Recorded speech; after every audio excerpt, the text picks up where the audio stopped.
Hello and welcome to our channel civil services with Nilesh. 2026 का prelims ख़त्म हो गया and I know paper was devastating, but इस time पे हमारे पास दो ऑप्शन है यार। देखो सीधी सी बात है, दो ही ऑप्शन है, या तो हम रुक जाएं या फिर आगे के लिए प्लान करें।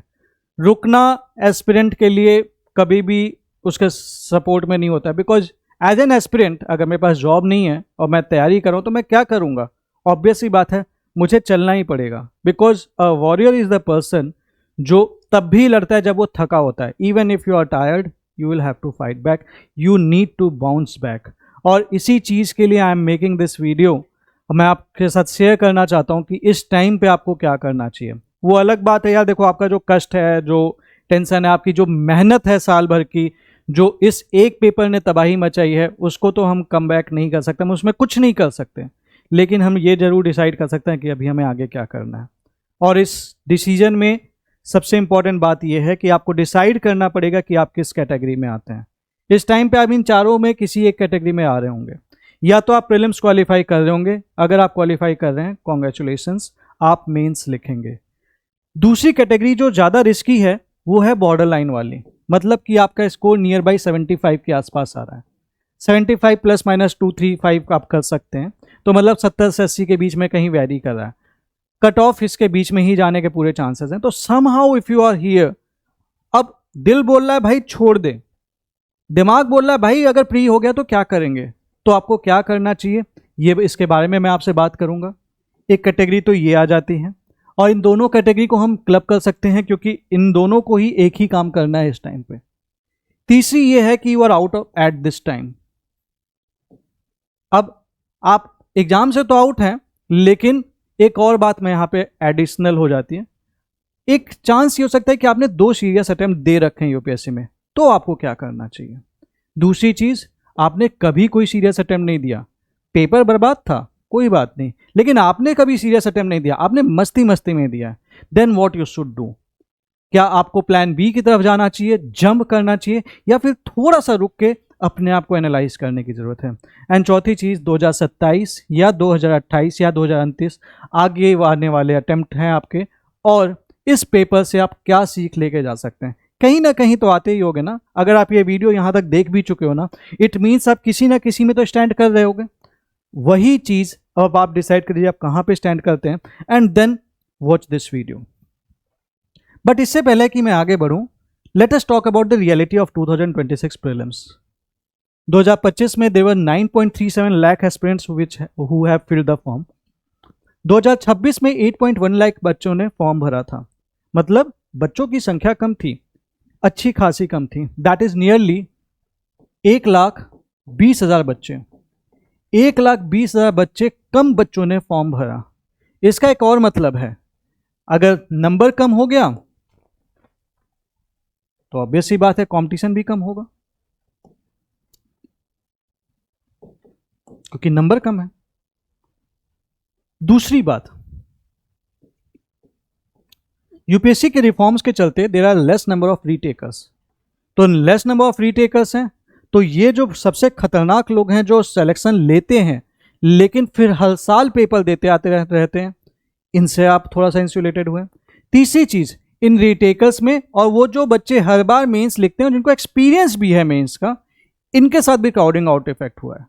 Because this paper was a luck based paper rather than a discipline based paper।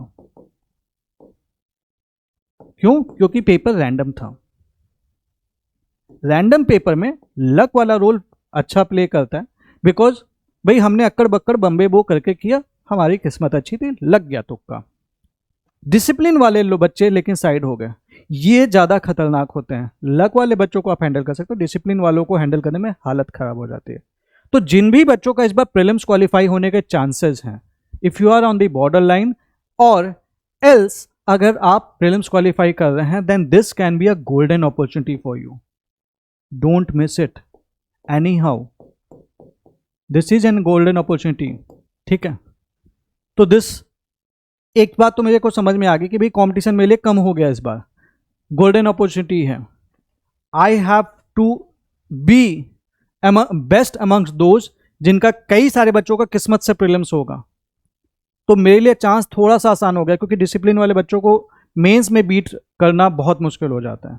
अब मेंस 2025 की थोड़ी सी लर्निंग्स भी देख लेते हैं कि मेंस 2025, क्योंकि भाई मेरे को तो मेंस लिखना है 26 का, तो 25 वाला कुछ तो देखें। अगर आप कट ऑफ देखोगे तो 739 वॉज द मेंस का कट ऑफ और फाइनल 963।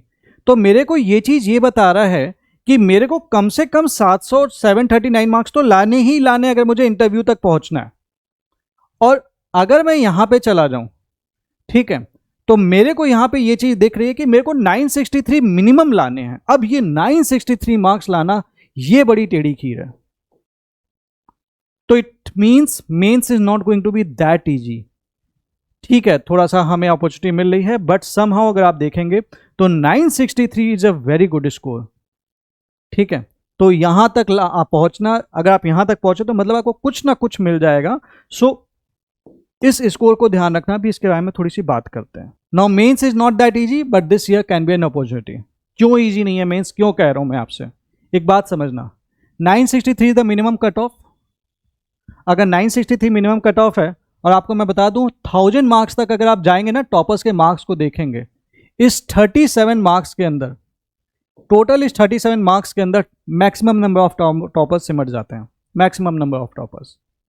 और अगर आप जाएंगे 1000 से मार्क्स से लेके 1010 मार्क्स तक, तो आपको 1010 मार्क्स पे रैंक 56 मिलेंगी। एंड अगर आप जाएंगे अग्निहोत्री की रैंक पे, जिनकी रैंक 1 है, दैट इज 1071 मार्क्स। ये एक्सेप्शनल केस है। तो यार देखो, सीधी सी बात है, मैं एक्सेप्शनल केस के बारे में बात नहीं करूंगा, मैं यहाँ के बारे में बात करना चाहता हूँ जहाँ पे मैक्सिमम बच्चे आते हैं एंड यहाँ पे आपको IAS भी मिल जाता है।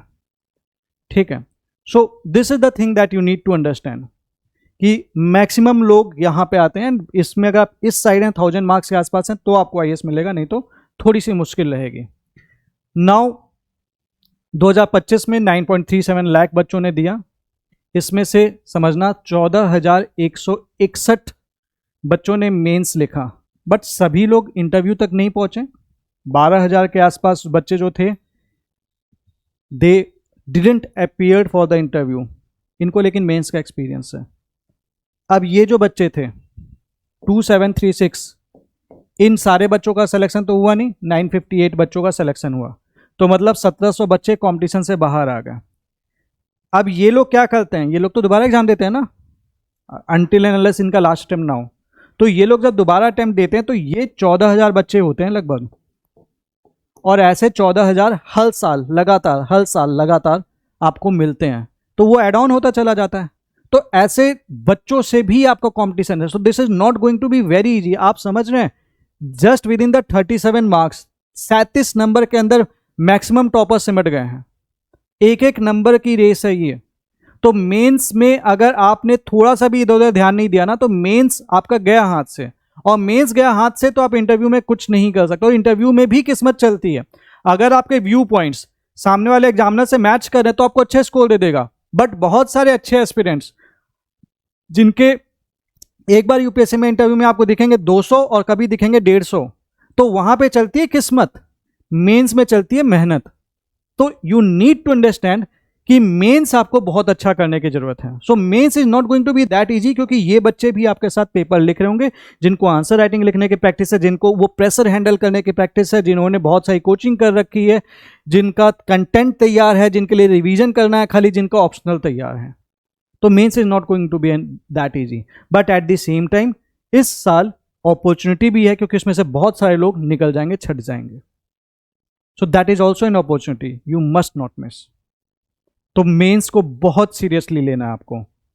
और अभी अगर आप सोचो ना 10-15 दिन 20 दिन यार वेस्ट कर देते हैं, कोई बात नहीं, रिजल्ट आएगा तो तैयार करेंगे, तो आप गलती करोगे। देयर आर ओनली 80 डेज, 80 दिन बचे हैं, 80-85 दिन मैक्सिमम। सो आप अगर इन 4 कैटेगरीज में, इन दोनों कैटेगरीज में आ रहे हैं, please greatest of all time, GOAT कहते हो ना, greatest of all time preparation करनी है अभी, आपको स्टार्ट कर देनी है। क्यों करनी है वो मैं बताऊंगा आपको, बट पहले इनके बारे में बात कर लेते हैं। देखो, अगर if you are out this time, क्योंकि अब इसके आगे मैं इनके बारे में ही मोस्टली बात करूंगा, इनके बारे में भी बात करूंगा। If you are out this time, अगर आप इस बार बाहर हैं लेकिन आपने 2 सीरियस अटेम्प्ट दिए हैं, 2 सीरियस अटेम्प्ट का मतलब क्या होता है कि आपने लेट्स से कि आपने ढंग से पढ़ा था, टेस्ट दिए थे, शॉर्ट नोट्स तैयार थे, मॉक्स दिए थे, फिर भी सिलेक्शन नहीं हुआ। आई वुड स्ट्रांगली रिकमेंड, अगर फाइनेंस इश्यू नहीं है, please have a plan B. UPSC का पेपर ऐसा है जो बहुत फ्रस्ट्रेट करता है, have a plan B for you. Plan B के लिए जो मुझे सबसे अच्छा लगता है वो होता है स्टेट पीसीएस। मैं एसएससी वगैरह इसलिए नहीं बोलता क्योंकि उसका जो पैटर्न है वो यूपीएससी से अलग है। This is the reason. RBI का क्यों नहीं बोलता मैं, क्योंकि नो डाउट वो एक अच्छी जॉब है, but at the same time उसका पैटर्न यूपीएससी से अलग है। एक सिमिलर पैटर्न वाला स्टेट पीएससी जैसे कि यूपी पीसीएस, जहां पे पैटर्न सिमिलर है, या फिर आपका कोई स्टेट हो जहां पे पैटर्न सिमिलर है, देन ये बहुत अच्छा है। Please have a plan B. But if finance issue, मतलब यहाँ पे फाइनेंस इशू नहीं है, यहाँ पे फाइनेंस इशू है, then get a job and prepare. ये जॉब आप, दिस कैन बी, ये कोई कंपटीशन टाइप का चीज़ नहीं होना चाहिए यार। यहाँ पे ये भी बात भी ध्यान रखना, कोई ऐसी जॉब जो आपको सिमिलर इन्वायरमेंट दे सके, लाइक कोई यूपीएससी की कोचिंग है जहाँ पे आप तैयारी कर सकते हो and you can earn something, but at the same time you will be learning also. So earning और लर्निंग एक साथ चलती रहे। तो this you can do if you have given 2 serious attempt, और अभी तक भाई आपने एक भी सीरियस अटेम्प्ट नहीं दिया, definitely then you should prepare for 2027 बिना सोचे हुए। क्योंकि यार देखो, कभी तुमने सीरियस अटेम्प्ट दिया ही नहीं और तुम फिर सोचोगे कि यार यूपीएससी साइड कर देते हैं, नहीं भाई, तुम्हारी गलती है ना, अभी तक तुमने एक भी सीरियस अटेम्प्ट नहीं दिया ना। अटेम्प्ट देना इंपॉर्टेंट नहीं है, सीरियस अटेम्प्ट देना इंपॉर्टेंट है। देन अगर 2027 आपका फर्स्ट अटेम्प्ट है, then definitely prepare it properly. And कैसे करना है ये जो बताऊंगा, इसमें टाइमलाइन बढ़ा देना, ठीक है। सो अब मैं बात करता हूँ कि अगर आप क्वालिफाई कर रहे हैं, बॉर्डर लाइन पे आ रहे हैं। अब देखो एक चीज़ है, प्रीलिम्स क्वालिफाई करें, मेंस तो तैयार करना ही करना है, लेकिन अगर आप बॉर्डर लाइन पे हैं, अब आपके पास 2 ऑप्शन है। लेट्स से यू प्रिपेयर और आपका नहीं होता है, आप प्रिपेयर करते हैं, आपका नहीं होता, क्या हो जाएगा? यही तो हो सकता है कि नहीं हुआ, आप नेक्स्ट ईयर के लिए तैयारी करेंगे, नुकसान नहीं होगा आपका, फायदा ही होगा, at least you will carry something. Let's say you prepare, let's say you don't prepare, लेकिन आपका प्रीलिम्स क्वालिफाई हो जाता है।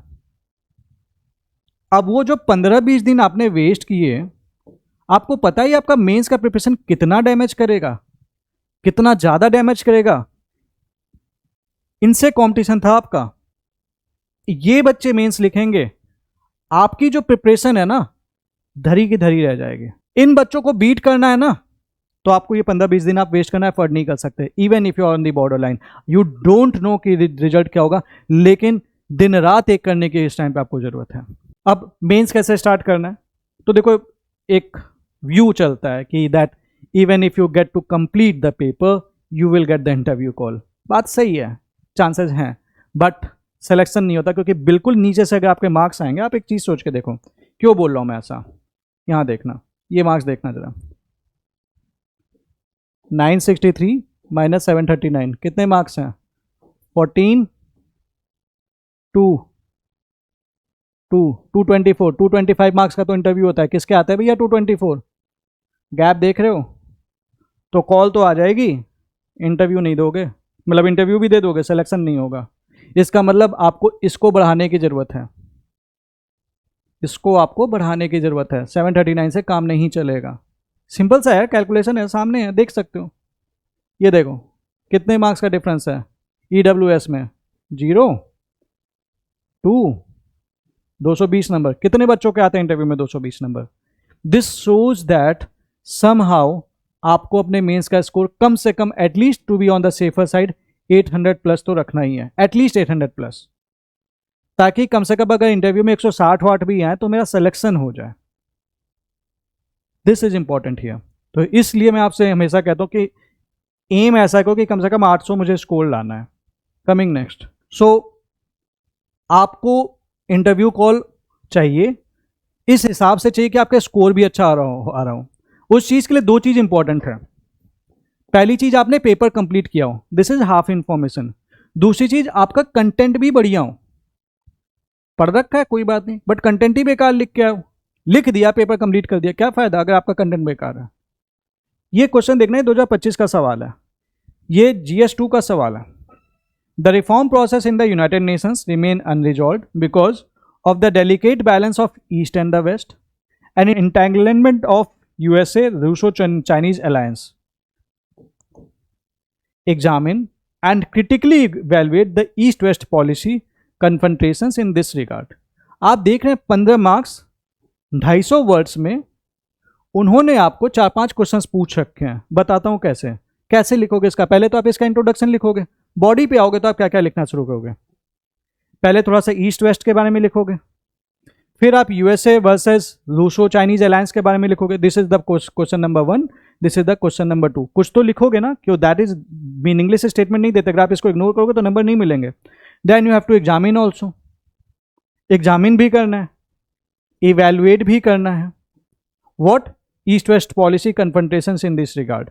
अब ईस्ट वेस्ट कन्फ्रंटेशन पॉलिसी के दौरान इन्होंने देखो ये वाला जो स्टेटमेंट दिया था हल्का फुल्का इसके बारे में भी लिखोगे, क्योंकि because that is the part of the statement. तो इस एक सिंगल क्वेश्चन में आपको 4-5 क्वेश्चंस एक्चुअली अटेम्प्ट करने हैं. यानी कि एक क्वेश्चन के लिए आपके पास होंगे लगभग 50-60 वर्ड्स, 70 वर्ड्स, दैट्स इट. अब उस 50-60-70 वर्ड्स के लिए आपके पास कंटेंट अगर आप कुछ भी लिख के नहीं मार्क्स मिलेंगे. कुछ भी लिखोगे तो बस मार्क्स मिलेंगे, सिलेक्शन वाले मार्क्स नहीं मिलेंगे. सो आपको अपने कंटेंट पे भी काम करना है, स्पीड भी सुधारनी है. तो this is how it is going to come. This will come through the answer writing. अब मुझे पता है मेंस क्वालिफाई करना है, mains is dependent upon the answer writing, but हम नहीं करते हैं. क्यों नहीं करते? क्योंकि डर लगता है. डर क्यों लगता है? बिकॉज एक तो हमारा कंटेंट अच्छा नहीं है, दूसरी चीज हम सही तरीके से अप्रोच भी नहीं करते हैं. आइडियाज क्लटर्ड होते हैं दिमाग में, कंटेंट भी बहुत सारा होता है, इसका भी पढ़ लो उसका भी पढ़ लो. तो this is the thing, most important reason. लेकिन जब आपका मेंस एक्चुअली अच्छा नहीं हो पाता है, this the reason is that you are waiting for the perfection to arise.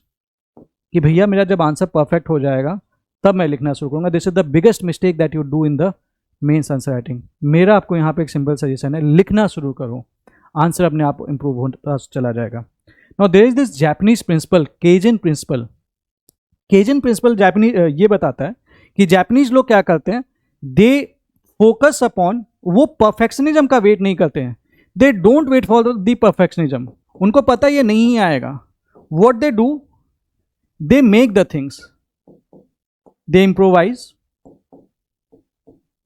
they again make, again improvise. So the improvement is actually incremental. ऐसे ही ले लो यार, आपको एक भयंकर बॉडी चाहिए, मतलब जो जिम वाले देखते हो ना, WWE में देखते हो, अब चाहिए आपको हल्क जैसी बॉडी. एक दिन में तो बनेगी नहीं, इंक्रीमेंटली तो होगा. Improvise improvise improvise. आप जिम भी जाओगे, आप क्या कहते हैं, पुशअप्स भी करोगे, पहले दिन 5 करोगे, फिर 7 करोगे, फिर 10 करोगे, पहले दिन 50 करोगे तो बैठ जाओगे. आपका आंसर कभी परफेक्ट नहीं होगा. You will have to do this. Kaizen principle आपको अप्लाई करना ही पड़ेगा, और उसका सिंपल सा तरीका है, start with 2 questions per day. 2 questions per day लिखना शुरू करो. आपको पता भी नहीं चलेगा. आपको पता है कि सोच के देखो, अगर आप 2 क्वेश्चंस पर डे लिख रहे होगे ना, तो 80 दिन में आप 160 क्वेश्चंस लिख चुके होगे. तो थोड़ा थोड़ा करके होता है ना, बूंद बूंद करके सागर बढ़ता है. आपको लिखना पड़ेगा. वो अलग बात है, कंटेंट साथ ही साथ, कंटेंट के इंप्रूवमेंट का वेट नहीं करना है, कंटेंट साथ साथ इंप्रोवाइज करना है. बहुत सारे बच्चे वेट करते हैं पूरा कंटेंट रेडी हो जाएगा तब लिखूंगा. नहीं भैया, आपको लिखना है, ये ध्यान रखना है. तो मेंस को अगर आपको अच्छे से प्रिपेयर करना है तो you have to start writing also. अब मेंस में एम कैसे करना भी यार, ये 15-20 दिन कैसे करना है, ये भी चीज़ दिमाग में आ जाएगी. तो एक सिंपल सी चीज़ है, देखो ऑप्शनल आपका 500 मार्क्स का है, एथिक्स 250 मार्क्स का है, एसे 250 मार्क्स का है. ये है 1000 नंबर. GS 1 2 3 250 मार्क्स के हैं, ये है 750 नंबर. इस 1000 नंबर में ना ऑप्शनल में 300 तक बच्चों के जाते हैं, 280 290 तक जाते हैं, एथिक्स में 130-40 तक जाते हैं, एसए में भी 120 25 30 जाते हैं. इस 1000 नंबर में ना आप 500 प्लस आपको एम करना ही करना है. और यहां पे अगर आप 100 प्लस ला रहे हो ना, तो 300 प्लस ले आ रहे हो तो काम हो जाएगा. यहाँ पे 500 प्लस पॉसिबल है, और 300 प्लस के ऊपर यहाँ पे जो भी आता है वो बोनस है. क्योंकि GS 1 2 3 के साथ जो ट्रेंड देखा गया, आप कितना भी मेहनत कर लो, अल्टीमेटली आता इसी के आसपास ही है. एथिक्स उठाता है, एसे उठाता है, ऑप्शनल उठाता है. तो इस अगले 20 दिन में, next 20 days, in the next 20 days, in the next 15 days आपको इस पे फोकस करना है. ये आपको ध्यान रखना है. कैसे करना है अभी मैं बात करूंगा. अब देखो 739 was the cut off, 800 plus का एम किया था, 867 वैसे भी वॉज द हाइएस्ट. अनुज अग्निहोत्री के जो नंबर थे मेंस में उनका हाईएस्ट मार्क्स था. So this is the thing. So you have to aim कि आप यहाँ पे कितना ज़्यादा मैक्सिमाइज कर सको। और ये सबसे बड़ी बात यह है कि ऑप्स ऐसे आपका क्या कहते हैं, उसके लिए कोई बहुत स्पेशली अलग से तैयारी नहीं करनी, जो पढ़ रखा है उसी बेसिस पे लिखना है। एथिक्स एक छोटा सब्जेक्ट है जो 1 हफ्ते 10 दिन के अंदर खत्म किया जा सकता है अगर हम करने पे आ जाएं। एंड ऑप्शनल, ऑप्शनल का सिलेबस एटलीस्ट डिफाइंड है, प्रीवियस क्वेश्चन बेस्ड ही आते हैं ऑप्शनल के क्वेश्चन ज़्यादातर। तो अगर आपने ऑप्शनल कर लिया है अच्छे से तो आप बहुत ज़्यादा एज पे आ जाएंगे दूसरे बच्चों के मुकाबले। So this is how you should start and on the basis of this only you should decide your priority order. So in the next 1 week try to finish the ethics first, चूंकि आपके पास time कम है। उसके बाद आप ऐसे कर लीजिए, ऐसे के लिए बहुत ज़्यादा कुछ नहीं करना है, 1-2 दिन भाई वीडियोस देखने हैं and then you start writing simple. अब सोच के देखो अगर अगले हफ्ते 10 दिन के अंदर आपका एथिक्स तैयार है एंड ऐसे तैयार है, you understand getting my point, at least you have something for the writing. मैंने आपको बोल तो दिया भैया लिखना है, लेकिन क्या लिखोगे? कुछ भी लिखोगे हवा में, तैयार किया नहीं है, पढ़े नहीं हो तो क्या लिखोगे आप? आपको तैयार करना पड़ेगा इस हिसाब से कि आपका कंटेंट है आपके पास ready, now you want to express. अब आप एथिक्स जब लिखना शुरू कर दोगे तो फिर क्या होगा, जब आप ऑप्शनल पढ़ रहे होगे ना, क्योंकि अभी तक तो रिजल्ट आ नहीं जाएगा, तो ऑप्शनल पढ़ना शुरू करोगे तो at least you will have some paper to write, और आप इसे लाइक एवरी थर्ड डे या फिर एवरी वीकेंड आप एक पेपर तो लिख सकते हो, और डेली बेसिस पे आप 3-4-5 क्वेश्चन लिख सकते हो। इतना आपको करना पड़ेगा मेंस के लिए। तो करते करते करते करते करते करते आपके आंसर राइटिंग में इंप्रूवमेंट आने लगेगा। मीनवाइल आपने ऑप्शनल फिनिश करना है। फिर उसके बाद जब आपका ऑप्शनल फिनिश हो जाए तो GS1, GS2, GS3 करते चले जाओ। इस तरह से आप कर सकते हो अभी के लिए जो प्लान कर सकते हो। अब यहाँ पे जब आप ऑप्शनल पढ़ रहे हो तो GS1, 2, 3 में से वो सब्जेक्ट साथ में लेके चल सकते हो जो कि आपका लाइक लेट से आपने कभी जिसको लाइक हम पढ़ते नहीं है, basically we don't consider them as a subject. Society हो गया, गवर्नेंस हो गया, डिजास्टर मैनेजमेंट हो गया, एग्रीकल्चर हो गया, हम इस पर ध्यान नहीं देते कभी, हम ध्यान देते हैं प्रीलिम्स वाले कॉमन सब्जेक्ट पे। तो वो तब तक फिनिश कर सकते हो। कुछ टाइमलाइन भी होनी चाहिए हमारे पास, ठीक है? तो देखो ये ब्रीफ टाइमलाइन है, आप अपना प्लान अकॉर्डिंगली बढ़ा सकते हो। लाइक अगर आप 2027 के लिए तैयारी करो तो मेंस तो आपको भी पढ़ना है, तो आप इसको स्ट्रेच कर लेना। भाई मैं 10 दिन में बोल रहा हूँ, आप 20 दिन में करो, 25 दिन में करो। बट अगर आपने नहीं कर रखा है, लाइक आपका इसी साल प्रिपरेशन, मतलब इसी साल मेंस लिखना है, तो you can broadly follow this guideline and accordingly आपकी जो तैयारी का लेवल है उसके अकॉर्डिंग इसमें टाइम प्लस माइनस कर सकते हो। 1 से 10 जून तक आप एथिक्स एंड एसे का पेपर कंप्लीट कर लो। इस हिसाब से कंप्लीट कर लो कि आपने इनके प्रीवियस क्वेश्चंस भी कर रखे हैं, आंसर राइटिंग आपने स्टार्ट कर दिया, ताकि 10 दिन बाद आपको ये ना सोचना पड़े मैं क्या लिखूंगा। दैट आई इंटेंड टू से, ठीक है? 11 से 25 जून के बीच में ऑप्शनल का पेपर 1 खत्म करो, एंड वो पोर्शन जो हम कभी नहीं पढ़ते, like world history, society, governance, disaster management, internal security, इतना पोर्शन अगर आपने खत्म कर लेना, बिलीव मी बहुत कॉन्फिडेंस आ जाएगा। और उसके बाद निपटाते चले जाओ 26 जून से 31 जून तक finish your paper, GS1, then GS2, then GS3। इससे क्या चलते क्या होगा देखो, क्योंकि ये लास्ट में अगर आप छोड़ दोगे तो आपके दिमाग में ये चलता रहेगा यार कि भाई मैंने कभी पढ़ा नहीं है, मुझे पढ़ना है, टेंशन होती रहेगी। बाकी चीज़ तो पढ़ भी रखी, आप इसे फिनिश कर लोगे। 1 अगस्त से 20 अगस्त तक आपको ओनली रिवीजन एंड प्रैक्टिस ही करनी है। अच्छा, एक गलती जो हम अक्सर यहाँ पे करते हैं कि लेट से मैंने एथिक्स एंड ऐसे कर दिया कंप्लीट, तो 11 से 25 जून में जब मैं ये पढ़ रहा हूँ मैं इसको छोड़ देता हूँ। This is the biggest mistake that we do. No, once you have finished a subject, 1 घंटा इसके रिवीजन के लिए डाल दो डेली बेसिस पे। मेरे को रिवीजन करना है इररिस्पेक्टिव ऑफ मेरे को कितना आता है। भाई मेरे 250 में अगर एथिक्स और ऐसे में 500 में अगर मेरे अच्छे आ रहे हैं तो मैं क्यों छोड़ूंगा इसको? 1 घंटा रिवीजन मेरे को एथिक्स ऐसे का करना ही करना है। That is will be reserved, क्योंकि कोई पढ़ लिया तो उसको छोड़ना नहीं है। अब ये पढ़ लिया, लेट से आपने GS1 पढ़ दिया, उसका रिवीजन छोड़ दिया, नहीं, अब इसके लिए ये जब पूरा कंप्लीट कर लोगे तो 2 आवर्स इसके लिए रिवीजन में डाल दो। हम बाकी टाइम पढ़ेंगे ना 7-8 घंटे, बाकी टाइम में फिनिश करेंगे, लेकिन 2 घंटे इसके लिए रिवीजन के लिए जाना चाहिए। तो अपना जो आपका टाइम का शेड्यूल है इस हिसाब से आपको मैनेज करना है। Even you can start with your day with the revision, because revision is the first thing that हम साइड कर देते हैं। अब ये कुछ आपके सब्जेक्ट्स हैं, लाइक GS1 में आपका geography, Indian society, art and culture, history, ठीक है? GS2 में polity, social justice, international relation, GS3 में economy, environment, disaster management, science and technology, internal security, agriculture, GS4 में थ्योरी एंड केस स्टडीज। तो आपके पास एक प्रॉपर प्लानर होना चाहिए कि आपको इनको कैसे करना है। Keep the syllabus in front, मैं सिलेबस शेयर कर दूंगा हमारे चैनल पे, टेलीग्राम वाला जो है, UPSC prelims with Nilesh, and you can get the syllabus from the UPSC website also, from anywhere you can get in fact. ठीक है, किसी भी फोटोकॉपी के शॉप पे चले जाओ, आपको सिलेबस मिल जाएगा। सिलेबस सामने रखो, थीम बेस्ड प्रीवियस क्वेश्चन सामने रखो एंड प्रिपेयर करना शुरू करो। Now how I am going to help you out, देखो मैं क्या करने वाला हूँ ना, like I will be giving you the proper strategy for each subject. इस तरह से मैं आपको हेल्प करूंगा आपके मेंस के लिए, हर एक सब्जेक्ट में कितना पढ़ना है, कहाँ से पढ़ना है, that I will be helping you out. मेरी बस एक बात ध्यान रखना, there is nothing better than theory plus PYQ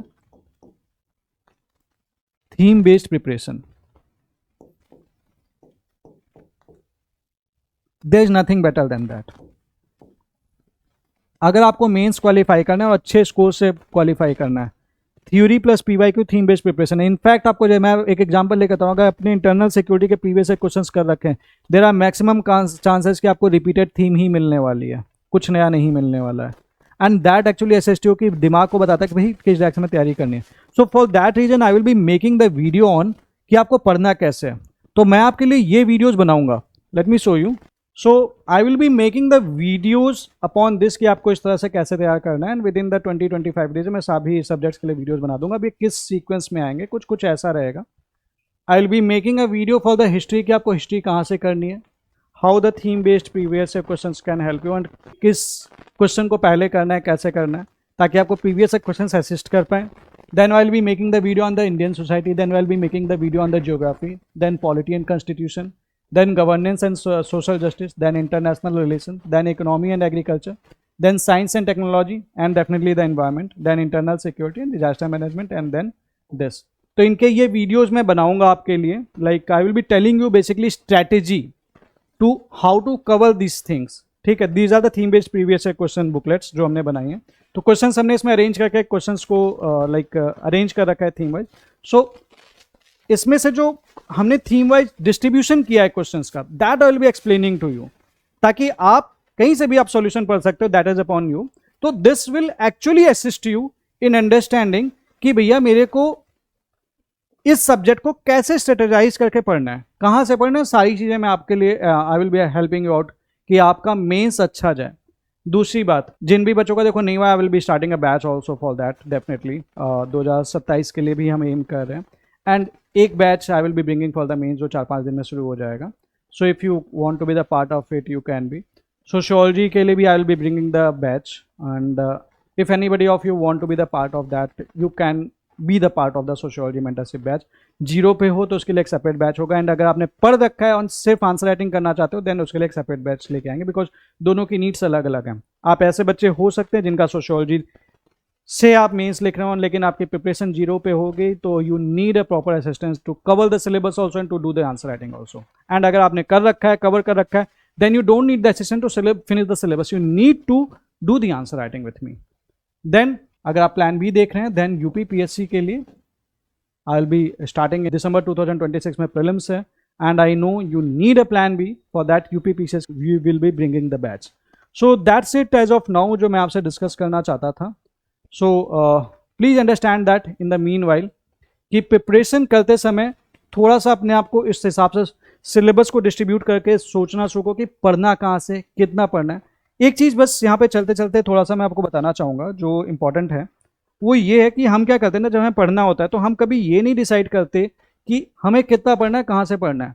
तो अगर आप अपने से प्लान करना चाहते हो तो सबसे पहली चीज़ जो आपको हेल्प करेगी मेंस में, दैट इज द सिलेबस। देखो प्रीलिम्स में तो नहीं करती, मेंस में जरूर हेल्प करती है। मेंस में यूपीएससी सिलेबस को थोड़ा बहुत ही सही बट फॉलो करता है।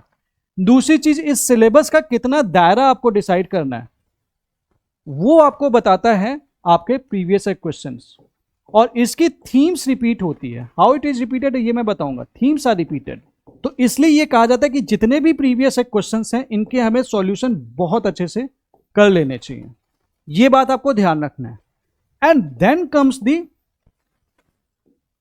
कंटेंट वाला पार्ट कि भाई या तो आपका कंटेंट तैयार हो या तो आपने किसी इंस्टीट्यूट का कंटेंट यूज किया हो। तो कंटेंट भी आपको डिसाइड करना है, टाइमली डिसाइड करना है, क्योंकि मैं लेट्स से कि मैं अभी तक डिसाइड ही नहीं कर पाया, मैं इसका भी पढ़ लेता हूं, इसका भी पढ़ लेता हूं, इसका भी पढ़ लेता हूं, तो भैया नहीं होगा। एक इंस्टीट्यूट का कंटेंट एंड मैक्सिमम एक टेस्ट सीरीज, इससे ज़्यादा नहीं करना है। और ये टेस्ट सीरीज तब आएगी जब आप प्रीवियस क्वेश्चंस वाली चीज़ कर लिए होगे, क्योंकि कंटेंट पढ़ा, प्रीवियस क्वेश्चन किया, that's it. This is what you should do right now. तुरंत कोई टेस्ट सीरीज के चक्कर में मत पड़ जाना, this is the mistake that you will be doing. So this is something I wanted to discuss with you here. All the best and I will be happily assisting you. आपको किसी भी type के doubts हैं आप comment section में post कर सकते हैं। बट चलते चलते एक बात कहना चाहूँगा यार, डोंट गिव अप। लाइफ है, फ्रस्ट्रेशंस होंगी, that is the part of the game. But वापस आके दोबारा लड़ना ही पड़ेगा हमें, बिकॉज एन एस्पिरेंट यही तो हमें करने आता है। We always try to fight back, we always try to bounce back. हम लड़ते हैं, हम चलते हैं, even if we are tired, because this is what we are best at. Please be tired but keep running. All the best.